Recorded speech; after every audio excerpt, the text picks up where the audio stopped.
Hello, knowledge seekers.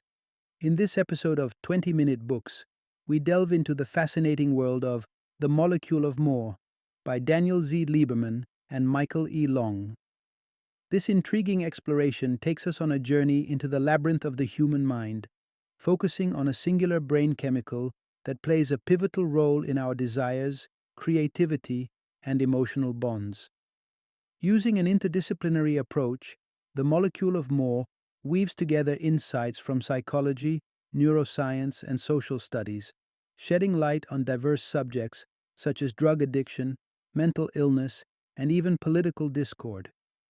Co-author Daniel Z. Lieberman is a respected figure in the psychiatric community with a professorship at George Washington University and over 50 published scientific reports to his name. His co-author, Michael E. Long, lends his award-winning authorship and expertise in physics and mathematics to this rich exploration of our neurochemical makeup. The Molecule of More is a must-read for science enthusiasts fascinated by the human brain's wonders. It speaks to the hearts of those restless souls, always in search of achieving more, and offers a unique insight for those seeking a neurochemical balance in their lives. Prepare to be fascinated by how this molecule fuels our most profound human experiences and helps shape our world in ways beyond our immediate understanding. Enjoy the journey.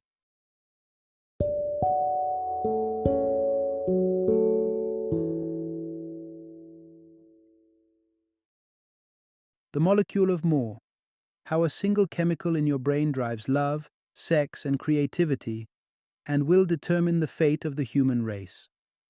Introduction. Unravel the molecule that defines us. What distinctively defines the essence of being human? Could it be our aspirations, the creativity that spawns from our imagination, or our inherent desires and ambitions?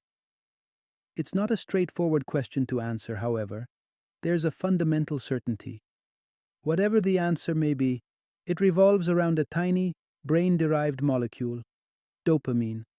Although produced by only 1 out of 2,000 neurons, this miraculous molecule has profound effects on our behaviors and thinking patterns.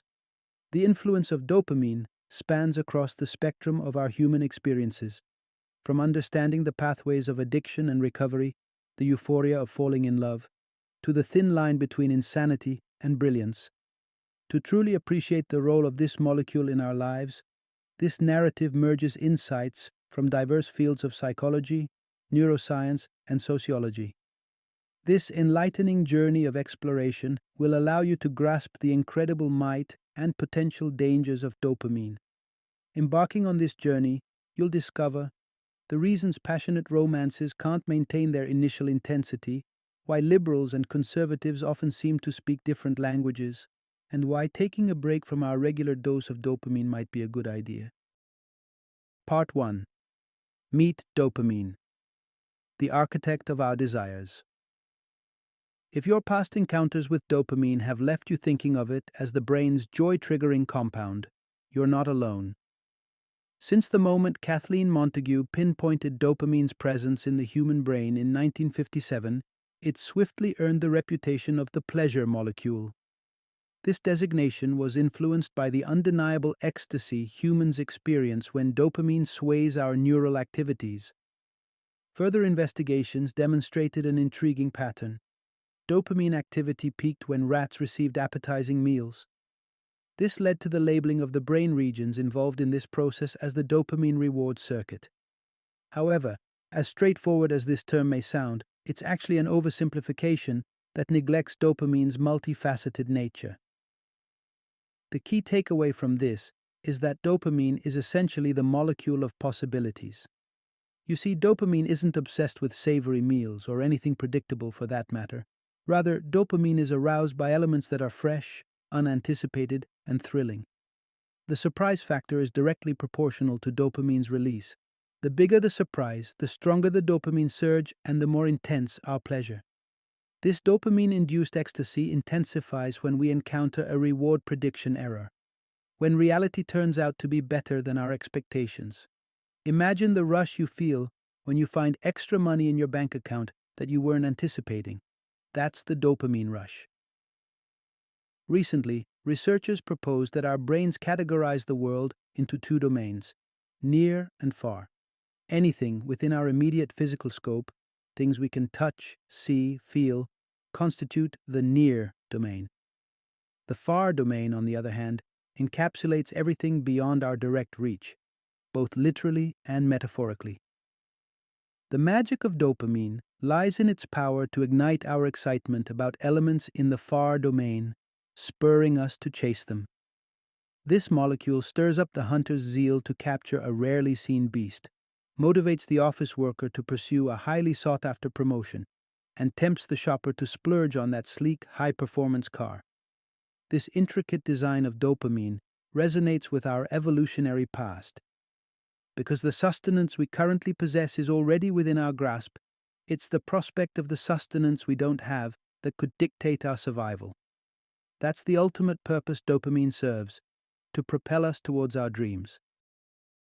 Part 2. The role of dopamine in love's intoxicating dance.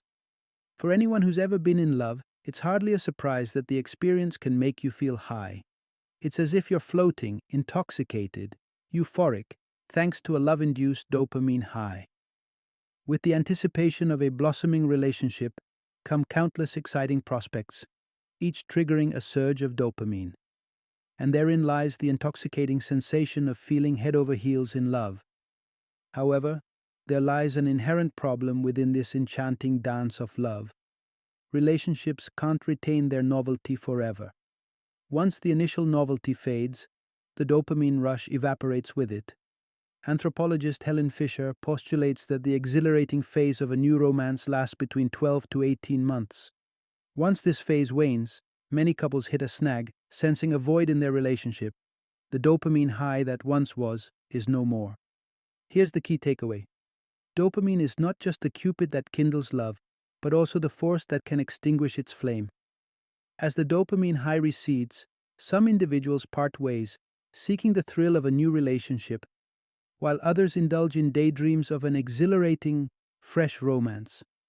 Driven by the relentless pursuit of dopamine, the quest for newer, more exciting experiences never ends. There's substantial evidence suggesting that individuals with naturally high levels of dopamine activity tend to have more sexual partners, a higher propensity to infidelity, and are less likely to settle into matrimony. Even those with typical dopamine activity can find it challenging to sustain enthusiasm within an established relationship. Does that mean love is doomed to wither? Not quite. Remember, the intoxicating romance is but one phase of love. Building a strong bond with someone transitions us to the next stage, the stage of companionate love. This stage is characterized by a mutual appreciation for your partner's presence in day-to-day life. Though less exhilarating than passionate romance, companionate love provides a more stable and fulfilling companionship. Unlike dopamine-dependent love, companionate love is fostered by a different set of brain chemicals. The authors categorize these chemicals as here and now, or H&N chemicals. You might be familiar with some of these substances, such as serotonin, endorphins, oxytocin, and endocannabinoids. These molecules fuel our enjoyment of the present moment, like indulging in a sumptuous meal, appreciating a stunning sunset, or engaging in intimate physical contact. The neural circuits producing these H&N chemicals not only rival, but can also suppress dopamine production. For instance, in a stable, long-term relationship, your brain churns out less dopamine but more H&N chemicals like oxytocin. In contrast, when you're madly in love, your serotonin levels take a dip. Part 3. The collision of addictive substances with our dopamine system breeds disastrous results. Ever found yourself in a quandary, contemplating why you succumbed to purchasing yet another unnecessary outfit? Well, the crux of the matter is that desiring an object doesn't necessarily translate into deriving pleasure from it. As we've explored before, our brain orchestrates completely distinct circuits to generate desire and satisfaction. The circuit responsible for desire is powered by dopamine. This neurotransmitter drives our wants, whether it's related to food, sex, or that eye-catching pair of shoes gleaming through the store window. Yet dopamine isn't concerned with whether we will actually find joy in our desire's object or whether the object will yield long-term benefits. The central point here is addictive substances overload our dopamine system, wreaking havoc with our neural balance. Substances such as alcohol, cocaine, and opioids can trigger an unparalleled dopamine explosion. This explains why these substances induce such profound pleasure and why they are notoriously addictive. However, when the dopamine activity skyrockets beyond natural boundaries, it inevitably plummets to unnaturally low levels. This drastic drop can throw our brains into a frenzy as they desperately yearn for another dopamine rush. Defying popular belief, individuals who resort to narcotics don't grow dependent on the unique chemical high of a specific drug. Indeed, the chemical high dissipates rapidly. What remains incessantly alluring is the dopamine high. When individuals choose a destructive drug habit over relationships, career, and family, their dopamine-addicted brains perceive this choice as perfectly rational. Unfortunately, in the context of drug use, the proximity of the desire circuit to our memory system works against us. Our brains excel at recalling every minute detail associated with our dopamine highs. This trait served us well in our evolutionary past. Envision a hunter-gatherer stumbling upon a bush laden with succulent berries. This delightful surprise triggers a dopamine rush, imprinting the memory in the brain. The next time the hunter-gatherer encounters a similar bush, her brain releases dopamine in anticipation, stoking her excitement about a potential food source. Analogous events transpire in individuals who abuse drugs. They establish strong associations with situations linked to drug use. These associations bear such potency that Alcoholics Anonymous cautions its members about three primary relapse triggers: people, places, and things. The question arises, how does our brain counter dopamine's addictive allure? Interestingly, as we'll delve into next, it uses a healthy dose of dopamine itself. Part 4. A balancing act. Dopamine in control restrains our dopamine-fueled desires. Our brain utilizes dopamine for a wide array of purposes, one of which is to incite cravings for substances, experiences, or possessions. Fortuitously, this isn't the only role of dopamine. We've evolved a mechanism that mitigates our dopamine-driven desires, helping maintain equilibrium. Visualize it as a safety valve, surprisingly driven by dopamine itself, termed the dopamine control circuit. This system entails our frontal lobes, the brain's domain where logical thinking resides. This region orchestrates planning, strategizing, and envisioning the future. Despite the desire and control circuits being fueled by the identical molecule, their functions diverge dramatically. The former instigates desires, while the latter aids in fulfilling them. The takeaway point is, dopamine in control reigns in our dopamine-induced desires. Let's take a scenario. You wish to purchase a car. Should you let the desired dopamine assume absolute control, you dash to the nearest car dealership and snap up the first automobile that catches your eye. Yet, the power of controlled dopamine prevents such rash impulses. It encourages you to compare prices, consider features, and plan carefully before making a financial commitment. Fascinatingly, controlled dopamine even amplifies your enjoyment of this future-focused planning process. Studies show a direct correlation between the quantity of dopamine coursing through our brain and the effort we exert in achieving our desires. Recall the laboratory rats we discussed previously? Scientists observed that a healthy rat would activate a food dispensing machine by pressing a lever around 1,000 times in 30 minutes. However, rats administered a dopamine-suppressing drug resorted to the lever almost half as frequently. There's another crucial detail. The machine didn't dispense food with each lever press. The rats had to strive for it. The labor intensifies. The motivation of dopamine-deficient rats waned. When the requirement escalated to 64 presses per food pellet, the rats abandoned their efforts.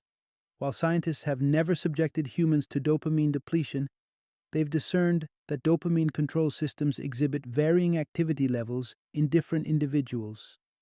People grappling with attention deficit hyperactivity disorder, ADHD, for instance, seem to possess less active dopamine control systems. Consequently, they struggle with impulsivity, succumb to distractions, and find it challenging to sustain focus. On the other hand, individuals with highly active dopamine control systems tend to be intellectual, ambitious, and overachievers.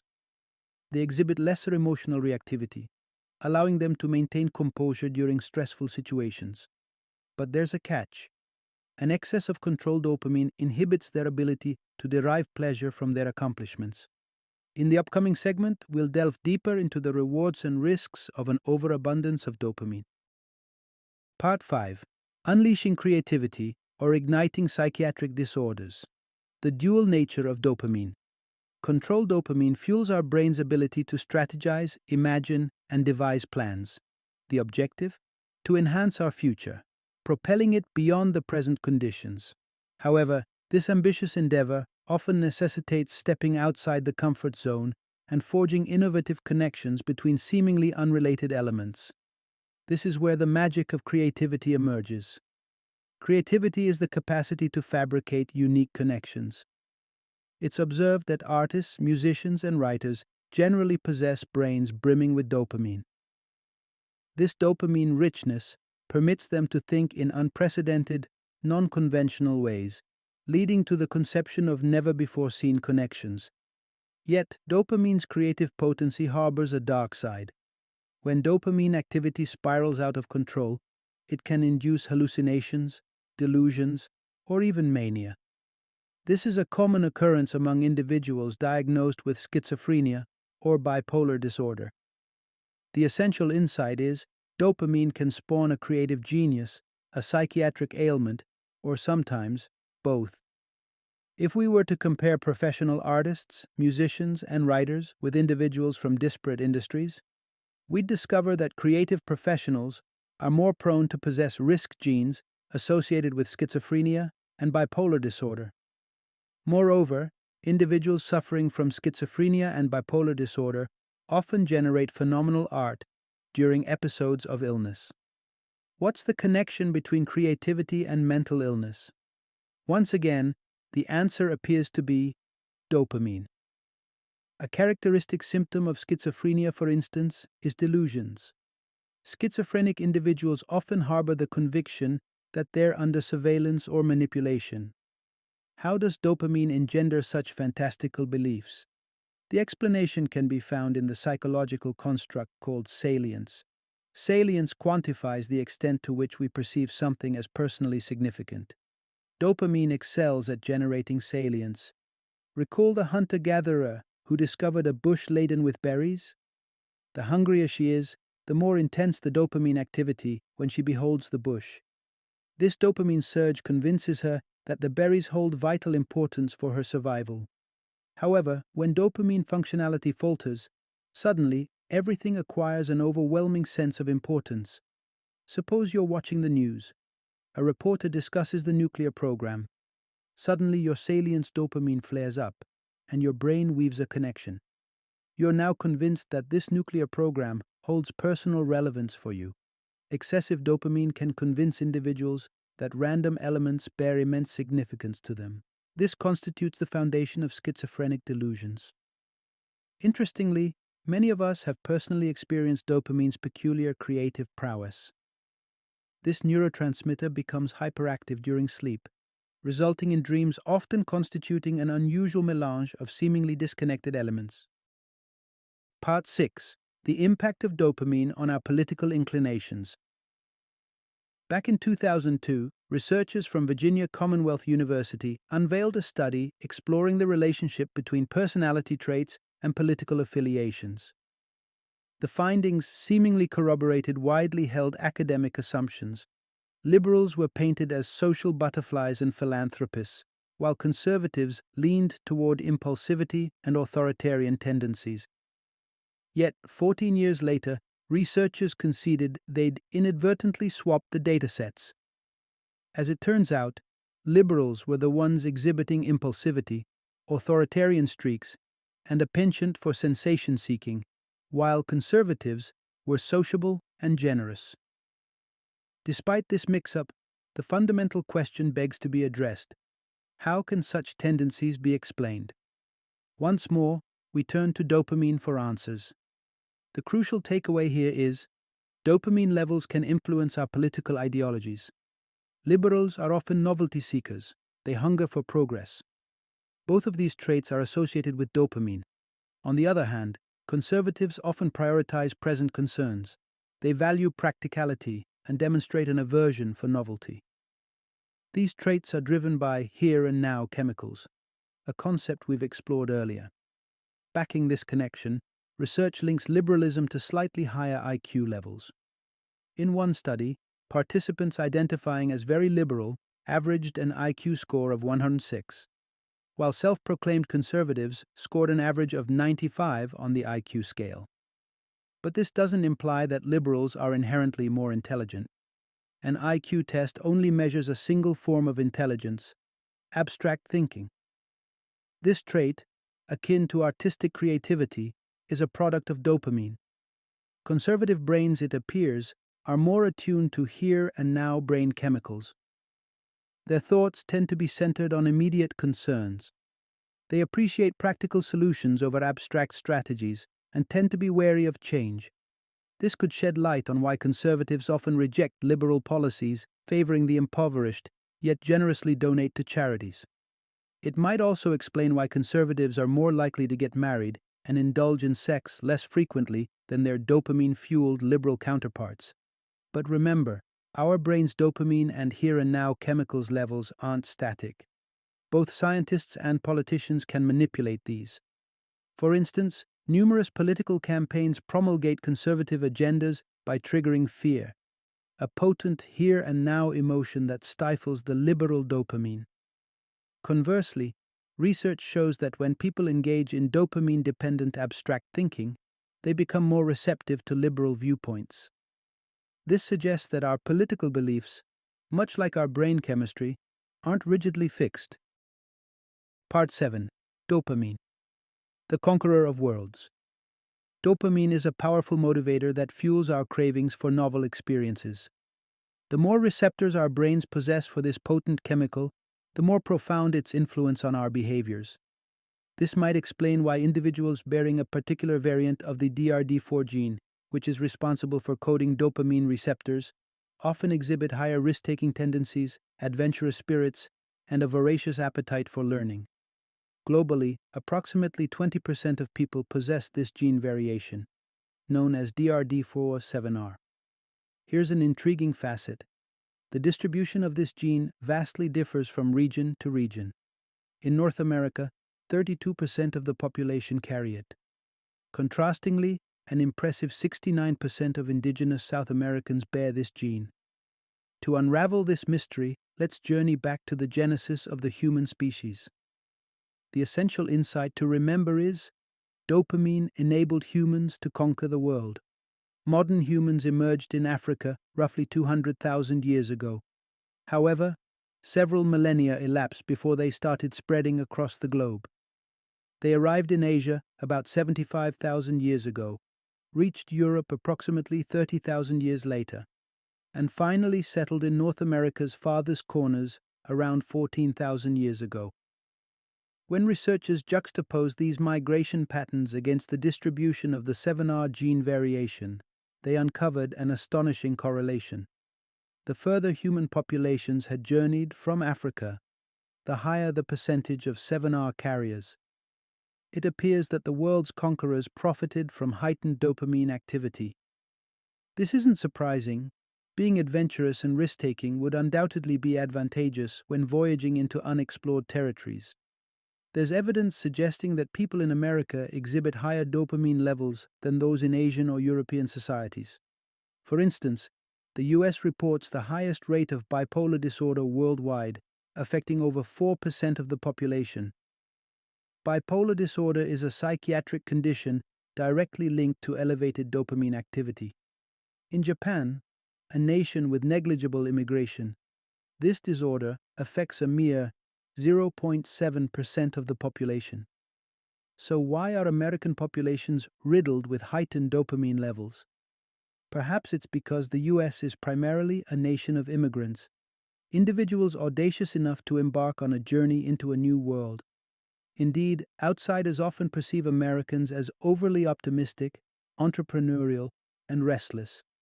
In his classic 19th century book Democracy in America, French author Alexis de Tocqueville dedicated an entire chapter to exploring the fanatical enthusiasm of Americans. Part 8: Discovering Joy in the Equilibrium Between Dopamine's Thrill and the Tranquility of Present-Focused Neurotransmitters.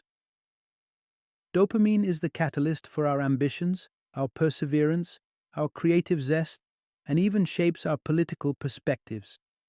For many of us, these are defining traits of our personalities. Consequently, among the myriad of brain chemicals, we relate most intensely with dopamine. However, it's intriguing that dopamine constitutes a relatively small portion of our brain chemicals. Several aspects of our personality aren't influenced by dopamine at all. And yet, we often perceive life through a dopamine-centric lens. This can be an empowering approach. Dopamine prompts us to yearn for more, pushing us ahead. Eons ago, this was pivotal for our survival. However, in today's world, more doesn't always equate to better, and moving forward isn't synonymous with finding happiness. The critical lesson is, happiness stems from achieving a balance between dopamine-induced thrills and the tranquility offered by present-focused neurotransmitters. Contemporary society endorses a dopamine-fueled lifestyle. We are conditioned to incessantly aspire for more accomplishments, more entertainment, more consumption. Globally, this ideology has already triggered catastrophic implications. For instance, our relentless pace of production and consumption has accelerated climate change into a horrifying reality. On a personal level, it's increasingly evident that happiness can't be attained through progressively longer working hours, extravagant consumption, or an inability to value our existing possessions. Regrettably, our brain didn't evolve with the sole purpose of making us happy. Its primary goal is to ensure our survival. This explains why its response to dopamine, the molecule of desire, is so intense. Consequently, seeking happiness becomes a constant endeavor. The pathway to living a fulfilling, happy life lies in striking a balance between the demands of forward-focused dopamine and the tranquility offered by present-oriented neurotransmitters. This necessitates stepping off the treadmill of ceaseless dopamine stimulation and making a conscious effort to revel in the quieter, albeit more elusive, enjoyment stemming from present-focused neurotransmitters. One effective strategy to attain this balance involves pursuing a hobby that stimulates both types of brain chemicals. Engaging in sports, cooking, gardening, or crafts can combine the sensory inputs from present-focused neurotransmitters with the dopamine-driven compulsion to formulate plans and achieve progress. Hence, if we can locate the perfect equilibrium between dopamine and present-focused neurotransmitters, we can harmonize motivation with satisfaction, stimulation with enjoyment, and progress with peace. Final summary. The essential insight to remember: dopamine, the brain chemical associated with desire, stimulates our aspirations, ignites our creativity, and propels our plans for the future. It significantly impacts love, addiction, innovation, and even political views. The more active an individual's dopamine system, the more inclined they are to seek novelty, embrace risks, and demonstrate curiosity. However, an excess of dopamine can obstruct our pursuit of happiness. To lead a fulfilling life, we must strike a balance between the forward-focused dopamine and the present-focused neurotransmitters that emphasize being in the here and now.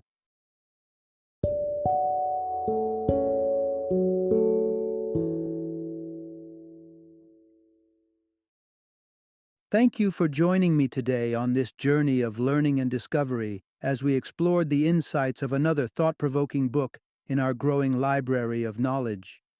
If you've enjoyed our time together, please take a moment to follow our podcast, give us a 5-star rating, and share 20-minute books with other knowledge seekers.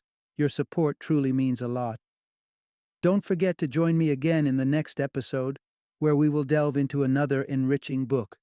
Until then, happy reading and happy listening.